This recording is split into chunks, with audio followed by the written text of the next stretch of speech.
पीले दांत वाली बहू। रंजना कभी ब्रश नहीं करती थी। उसे कितनी बार उसके माँ बाप ने डांटा, लेकिन उसका कोई असर उस पर होता ही नहीं था, जिस कारण से उसके दांत पीले पीले हो जाते हैं। शादी के बाद। अरे बहू, वैसे तो तुझ में कोई कमी नहीं है, पर तेरे दांत इतने पीले कैसे हैं बेटा? कैसे मतलब? कोई सर्जरी थोड़ी ना कराइए। वो तो क्या नाम, मैं ब्रश नहीं करती थी तो पीले हो गए। अब क्या करूं? आप कहें तो लाल करवा लूं या फिर काले? यार ये क्या है, क्यों माँ से लड़ रही हो? लड़ रही हूँ? अरे मैं लड़ रही हूँ या ये बोल रही है कि दांत पीले हैं, पीले। अरे तपस्या थोड़ी ना की है इन्हें पीले करने के लिए। बकायदा ब्रश नहीं किया है 20 साल तक, तब जाकर। छी, कैसी बात कर रही हो? ये उस वक्त तो पीले नहीं थे जब हम लोग तुम्हें देखने आए थे। अरे तब साफ करवा लिया होगा डेंटिस्ट के पास जाकर। अब देखो कैसे पीले पीले लग रहे हैं। रंजना सास की तरफ गुस्से से देखती है। फिर शुरू हो गई पीले पीले पीले।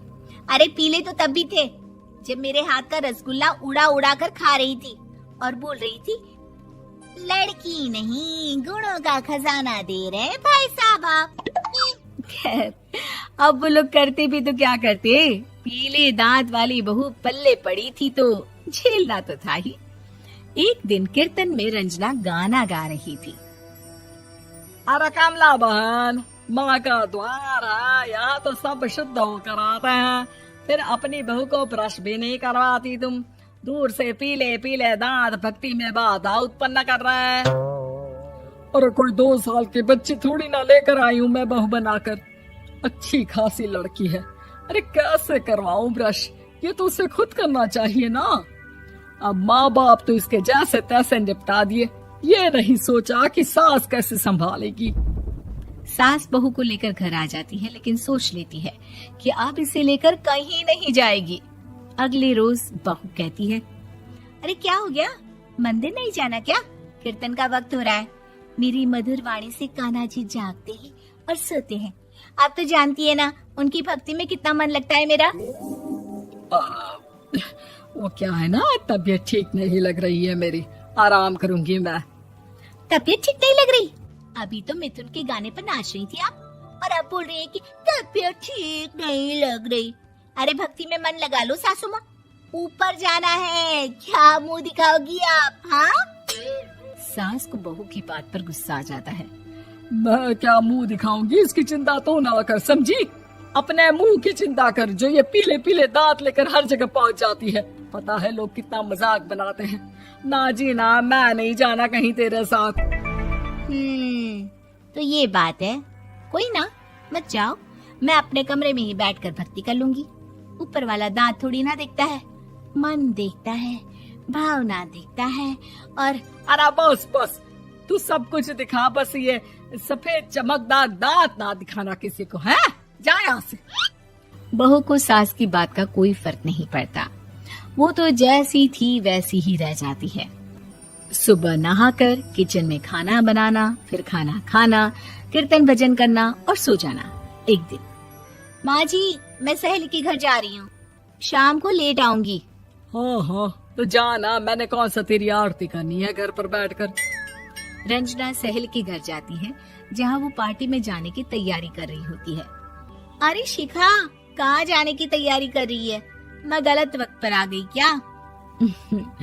अरे नहीं यार, उल्टा सही वक्त पर आई है। मैंने ये साड़ी और ज्वेलरी निकाली है यार, शाम को इनके ऑफिस की एक पार्टी में जाना है। बताना कैसा लग रहा है ये सब? नहीं यार, इस ड्रेस के साथ तो वो वाली ज्वेलरी अच्छी लगेगी। हाँ हाँ सही बोल रही है, मैंने ध्यान ही नहीं दिया। वैसे तो हमेशा से मस्त फैशन सेंस रखती है। तो बड़ा जाती होगी ना पति के साथ पार्टी में। रंजना कुछ नहीं बोलती, बस सोचती है कि यार काश ये बात सही हो जाती, पर मैं क्यों नहीं जाती पार्टी में? क्या इन लोगों की कोई पार्टी होती नहीं होगी?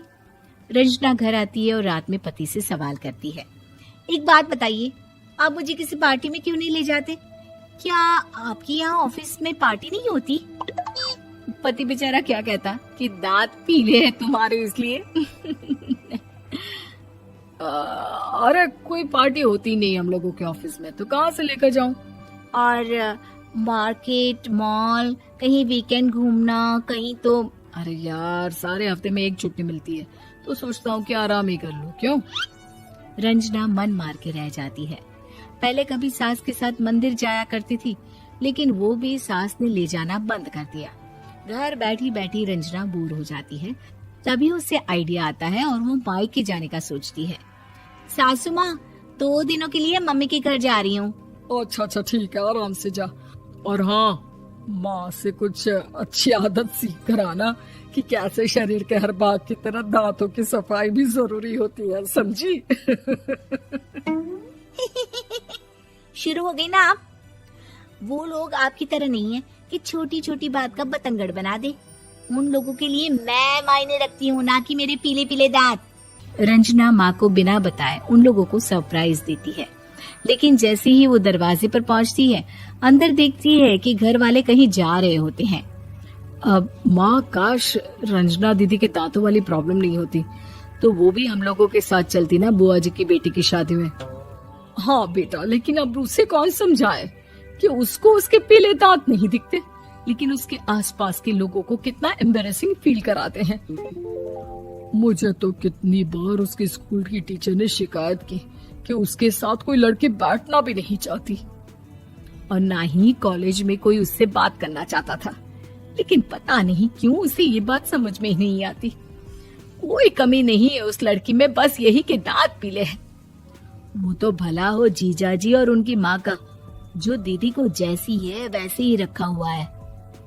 रंजना को अपने घर वालों की बात सुनकर बहुत दुख होता है। वो सोचती है कि वो क्या करे, लेकिन फिर वो सीधा डेंटिस्ट के पास जाती है, अपने दांत चमकाती है और कसम खाती है कि वो रोज ब्रश करेगी। अरे क्या हो गया? तुम तो 2 दिनों के लिए गई थी ना, पर कोई ना, अच्छा है, चलो आ गई तो। रंजना सास के सामने आकर खड़ी हो जाती है और पूरी स्माइल करती है, उसके चमकदार दांतों को दिखाती हुई। चले मंदिर। माँ, मुझे माफ कर दीजिए, मैंने आप लोगों को बहुत एम्बैरेसिंग फील करवाया। मैं आज से रोज ब्रश करूंगी।